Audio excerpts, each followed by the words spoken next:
Another issue that is explicitly mentioned is the conquest of Qistintiniya. Qistintiniya. Qistintiniya is, of course, Constantinople, named after the Roman Emperor Constantine. They were so humble that they wanted to name cities after themselves, so it was very common to name cities after themselves. And so Constantine basically made the city his capital, and he named it after himself, Constantinople. And Constantinople became the bastion of human civilization for almost a millennia. This was the city and the land. This was really, there was no competition with any other civilization up until the coming of Islam. For a millennia, 1,000 years almost, Constantinople was the cradle of civilization. And amazingly, our Prophet ﷺ predicted Constantinople will be ours. Again, we are coming so many centuries later, we don't even think about this. One of the most significant episodes in human history, or I should say recorded human history, one of the most significant episodes is 1453 and the conquest of Constantinople. This is something that we just take for granted. We put it in our footnotes. Most of our kids have no clue. But in reality, it was the most cataclysmic, the most seismic, disruption that happened in medieval history, because it signified essentially the end of the Roman Empire and the conquest of Islam over the Byzantine and Roman Empire. And the Muslim Ummah eventually conquered, obviously, Constantinople. Of course, the beginnings were with Muawiyah. He wanted to conquer from the time. That's what Abu Ayyub al-Ansari passed away outside Constantinople. From the time of the Sahaba, they wanted it. Multiple expeditions took place, but it was left to Sultan al-Fatih, the Mehmed II, Muhammad, or they call him, the Turkish call him Mehmed, or Muhammad II, the Sultan al-Fatih, in 1453, who finally conquered Constantinople, and he converted it to Istanbul. So Istanbul is, of course, what Constantinople. Of course, you still go and you see, really, subhanAllah, personal note here, the Hagia Sophia, the Hagia Sophia, what an amazing testament to human mind. This is a building that it was built before the birth of our Prophet ﷺ, and we see it now in 2019, and we are in awe. Can you imagine the people of that time? We see it now, and it is massive and big, and no pillars and no beams and the architecture, and it has been standing for 1,500 something years as it is. Truly, and that's just one aspect of their civilization. In any case, what is the purpose of going all there? Because our Prophet ﷺ predicted the conquest of Constantinople. However, good enough, easy, but there's a problem, and that is some ahadith mention that Constantinople will be conquered. Excellent, without any time frame. Excellent. We can take that and say Sultan al-Fatih did, Fatih Sultan Mehmed II did it, no problem. But there are other ahadith that mention this conquest will take place towards the end of times, when the Dajjal is around the corner, when the Mahdi is around. And this throws a huge spanner in our understanding. What does that mean? Because Istanbul is Istanbul now. What does that mean? Allahu A'lam. I have no explicit or clear-cut or unambiguous answer. The only thing that can be said is that that land will revert to being controlled by a group that is not sympathetic to Islam. Maybe even if they call themselves Muslims, Allah knows best. Because again, for a time frame, Ataturk, maybe it could be called that is a Darul Kufr government, what Ataturk did, But now it is not like that. Now Istanbul, alhamdulillah, it is a, alhamdulillah, Muslim land and whatnot. So definitely it's not like that now. But maybe things are going to change in that land. May Allah protect all Muslims. But maybe things are going to change, and there will be a reconquest of Istanbul, of Constantinople. Also, the ahadith mention that reconquest will take place miraculously, without any blood being shed.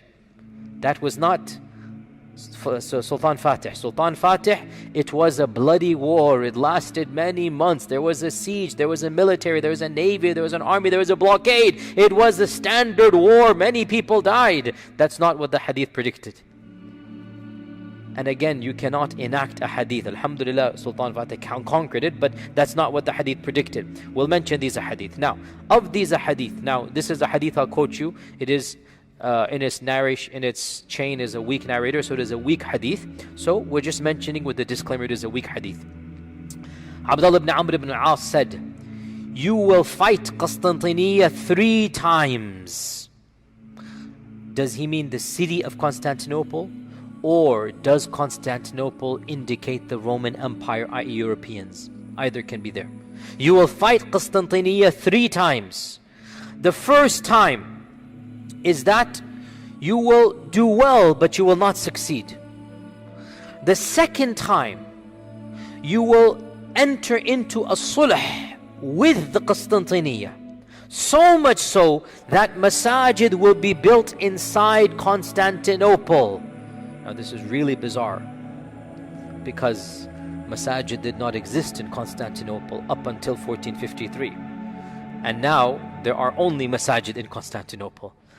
But this doesn't seem to be reference to that. Again, all of these are cryptic.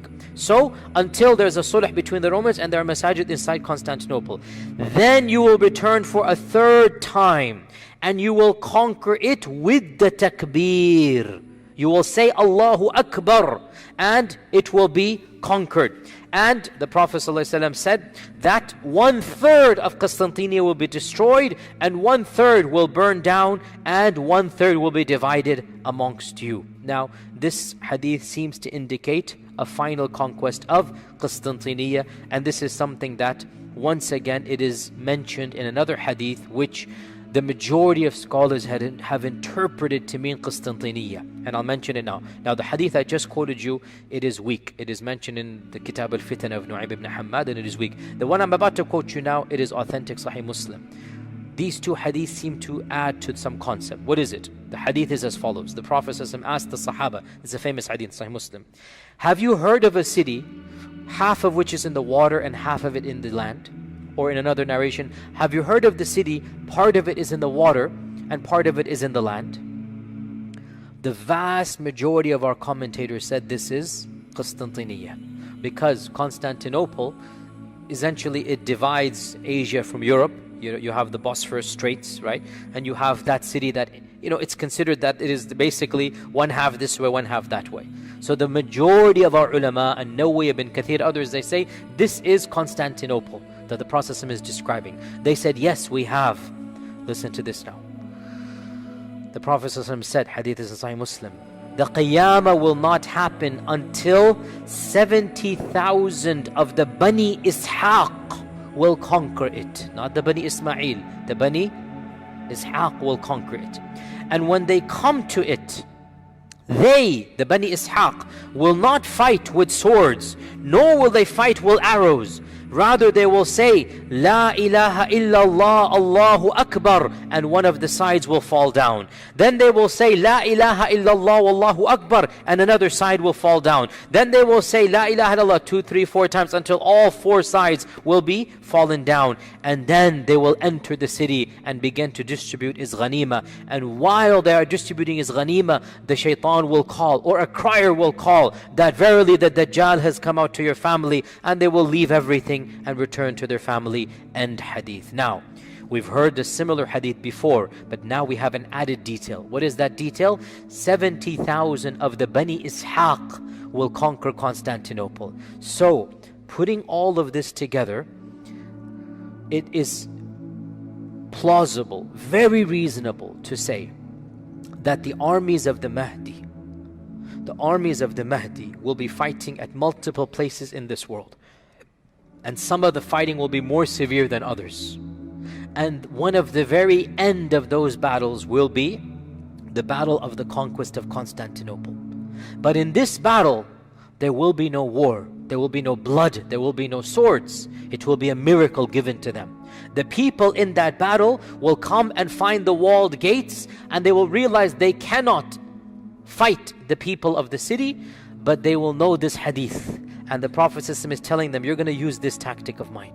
He's telling them what to do. And they believe in the hadith, so they will use this tactic. So they will say, La ilaha illallah, Allahu Akbar, 4 times, all of them in unison. Their takbirat and their tahlilat, they are going to cause the walls to fall down, and they will conquer the city without any bloodshed. And then the news will come, Dajjal has come. So they will flee back to Bilad al-Sham, from Constantinople, only to discover it was a lie. Then when they're in Sham, Dajjal will actually come, and then they're wondering what to do or fighting him a few times, and then Isa will come, and then as we had mentioned before, it resumes. Now, who are the Bani Ishaq? Some ulama have said that this is a reference to the Romans, that they were considered to be, the Arabs would call them, because Bani Ishaq is not, it's not the standard term for the Yahud. Bani Israel is the standard term. And who is Israel, by the way? Yaqub, not Ishaq. Because Ishaq had multiple, or he had two sons, right? Isa or Is and Yaqub, Jacob, right? Esau and Jacob, according to the Old Testament, right? So Allah knows best. Some people say that the Arabs thought that some of the Romans were the descendants of Isa, the second son. So to say Bani Ishaq is essentially a reference to the Romans. This is one interpretation. Another interpretation, it means the converts of the Yahud. And even some scholars said, and I don't agree with this at all, but some scholars, I'm just saying what they said, telling you what they said. Some scholars said, oh, this must be a mistake. The Prophet ﷺ said Bani Ismail, and one of the narrators messed up, and he made it Bani Ishaq. But that's too, I mean, this word is so rare. It's impossible that somebody would have messed it up, right? So a number of ulama said, this is so bizarre, Bani Ishaq. It never occurs in any hadith, Bani Ishaq. It's not even Bani Ismail. You know, it's Bani Ishaq, right? Or sorry, it's not Bani Yaqub or Bani Israel, I meant Bani Israel. It's Bani Ishaq. And it appears, and Allah knows best, this goes back, because the term 70,000 is mentioned. It goes back to the other hadith, which is very clear that there are going to be 70,000. Now remember, 70,000 in Arabic does not mean exactly census 70,000. It is a broad figure. You know, we say in English, man, I called you a dozen times. You don't mean a dozen, right? Now, if you say, I called you 7 times, you mean 7, right? But you say, I called you a dozen times, or I called you 100 times. Everybody knows you don't mean it literally. In Arabic, 7, 70, 700, 70,000. This is the generic. When you say 7, you mean I called you a few or something. When you say 70, it's around that. So 70,000 basically means around 100,000 or 50,000, around that much, right? It's not exact 70,000. So the Prophet ﷺ is saying there will be 70,000 converts, essentially. This looks like we're deriving this from all of these hadith. Means like 100,000 of them have converted. That's not a minor amount, and they are fighting on the side of the Muslims. And it is at their hands, the hands of the converts, that Constantinople will be conquered. Not at the hands of the born Muslims. It will be those who are pure, those that have chosen to fight with the truth. Allah will bless them, that when they say the takbirat, their takbirat will cause the walls of the city to fall down, and they will then conquer Constantinople or Constantinople. طيب. Now, this is the standard interpretation. I am sympathetic to it. A number of scholars say this hadith doesn't apply to Constantinople. Have you heard of a city, a part of it is in the ocean and a part of it is on land? That's what the hadith says. Another group of scholars says this hadith is a reference to Venice. Venice, canals, whatnot. And we say maybe, Allahu A'lam. What can we say? Maybe. I can't deny it, can I? Because the hadith doesn't mention Constantinople. However, other hadith mention Constantinople. No hadith mentions Venice. So, Allah knows best. I am sympathetic to this hadith being Constantinople, but we cannot negate that it might possibly be, other cities as well, and Allah knows best.